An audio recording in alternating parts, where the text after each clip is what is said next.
Gautam Adani. Net worth 90 billion US dollars, equals to over 6.7 lakh crore rupees. Source of wealth, infrastructure, commodities, self-made.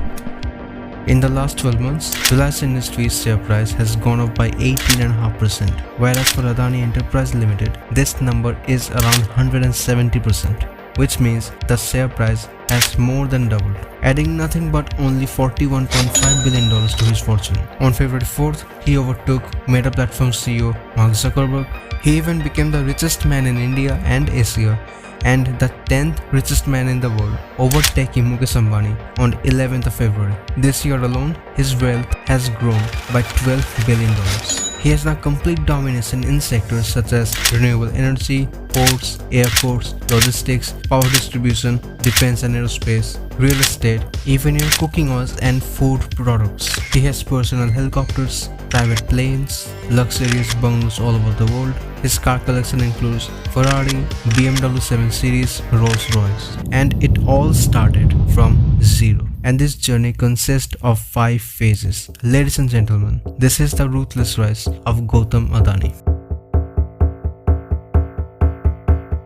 In his life, there were 2 major turning points, one in 1985 and one in 1994. You will know about it in phase 2 and 3. The most important moment, however, comes in phase 4, but it all starts from phase 1. Adani grew up in a middle-class family. His father was a textile merchant. The business background definitely had an influence on him. Once he visited Kandla port on a school trip and he loved it. And he wished if he could buy such a port one day. Little did he know it would become a reality. Since the early days, he had an urge to make a name for himself. However, he didn't take over his family business because he had next to no interest in it. He wanted to do something even big. So he dropped out from college after the second year. Early 1980s, age 20, Adani is now a millionaire.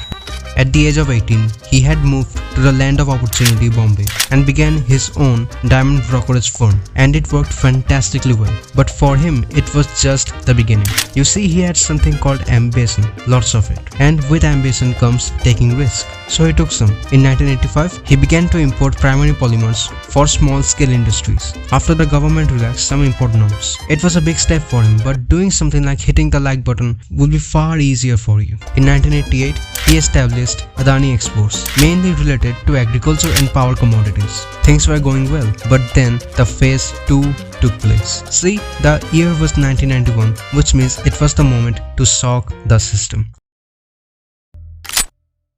After the independence of 1947, India was a closed economy, which means trading with the outer world was non-existent because of restrictions, taxes and overall poor business environment. But in 1990s, things got crazy. Major political shifts, massive economic crisis and our country going through the globalization period. During this time, India went through massive economic reforms thanks to IMF and became an open economy, meaning there were new opportunities unlike before, and Adani was ready to take them. He started to expand his business in different sectors such as metals, textiles and agri-products. In 1994, he managed to win the government contract for managerial outsourcing of the Mundra port. But just expanding is not good enough. If you want to be a winner in this field, you need to create a monopoly and eliminate any competition. This is where phase 3 kicked in.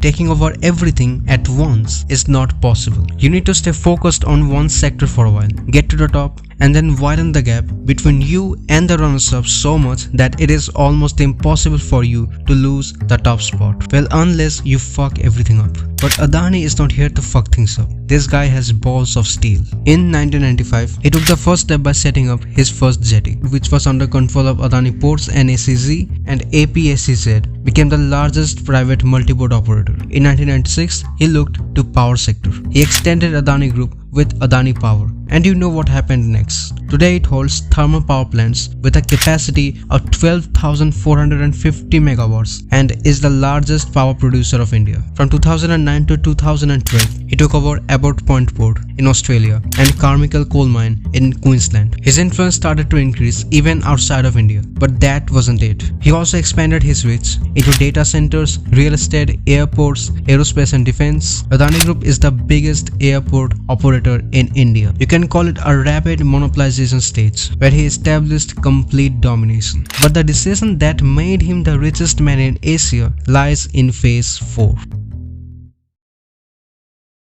When it comes to entrepreneurship, you are rewarded the most if you are an early mover, meaning you have to find out what the future trends would be and act according to it. And there is one specific industry which will flourish in the near future: renewable energy.